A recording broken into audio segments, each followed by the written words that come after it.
The Penguin, episode 2, titled Inside Man. And here's the weird thing about this episode.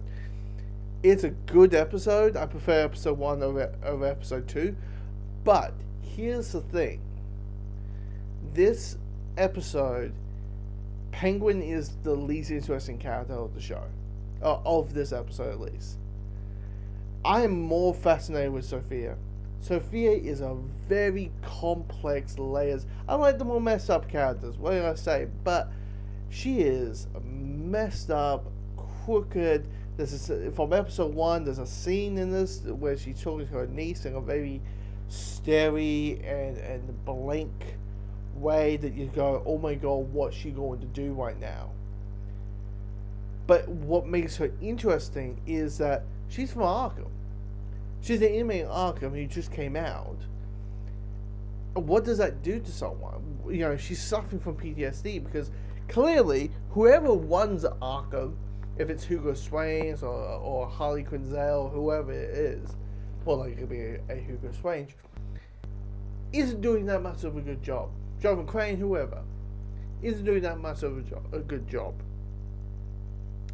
By the way, there's a lot of speculations that the psychiatrist, that's Sophia's psychiatrist from the beginning of the episode, a lot of people speculate that is actually Hugo Strange, which is weird because I'm thinking, if your name is Hugo Strange, would you not want to be known as Hugo Strange, not as this other alias?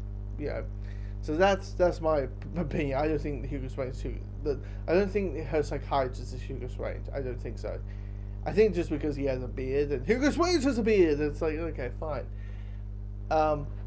But she's just fascinating. She's more interesting. She's a more interesting character than Oswald is. Oswald in this show so far is really much just, I just want to be the king of Gotham, pretty much.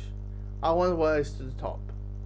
And I'm just going to say God knows what to get my way. And I'm good with my words. And Sophia is probably the only person who can call on my bullshit. So I have to be very careful over that. Because he flip-flops in this episode. He has a goal. He has those photos, right? He has the photo of Johnny V. Sleeping with Falcone's wife. And he has those photos. And he's thinking, I'll send it to Falcone. Okay, Falcone doesn't see me, so I'll give it to Cerrone. And Cerrone is like, hey, I'll do there's something with this. This is a good legal leverage that we have. So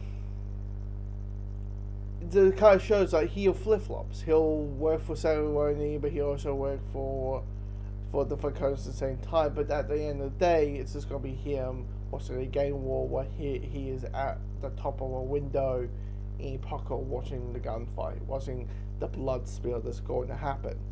That's what I feel is going to happen by the end of the episode, by the end of the end of this miniseries.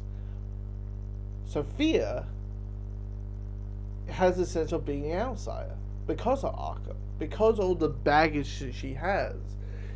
She's an outsider of Gotham because a lot of people feel that she should be just come back. She should just come, a lot of people are shouting, send her back to Arkham. So Gotham doesn't want her. And her family doesn't want her. And you can feel, and she feels a sense of like, they just see me as the crazy one. They see me as the unstable one, the one, it's basically the moment you exit Arkham, the moment you enter Arkham, everyone will treat you a little bit differently. Everyone's like, don't say this, don't say that. She wants to be part of it, and any chance she does, throws an opinion here and there, throws an opinion, throws a certain action. Basically the Falcones, the family is like, Sophia, what are you doing? What are you doing? No. What you want? Why if you leave Gotham? Why don't you leave Gotham? Go to Bloodhaven or something. Star City, Metropolis, choose your pick. Why don't you just leave Gotham? And meanwhile, she's like, "Fuck you! I'm not doing that. I got." And clearly, she wants to be also the king of Gotham as well. So you got Penguin and Sophia wanting the same goal. It's just their methods are kind of merged together and quite linked together, and that it's just this episode is so fascinating on Sophia, and it makes her a very interesting character. Sure, you got like you got Victor. I mean, poor Victor, because he has a stutter. Oswald's like, "Hey, here's this girl. Have a talk to her. Maybe something can happen, right?" And hint, hint, wink, wink. And so, of course, Victor has a bit of a stutter. He had a problem talking to her, and you go, "Oh man, dude!" And she was cute. She was a good girl, man. Like, come on, you deserve a little bit of happiness there. And a cam girl, yeah. Oh, we know that she mentioned, and that.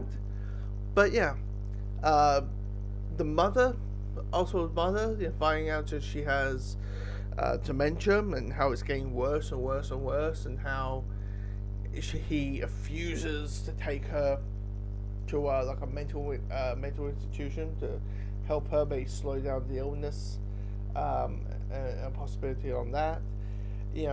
I just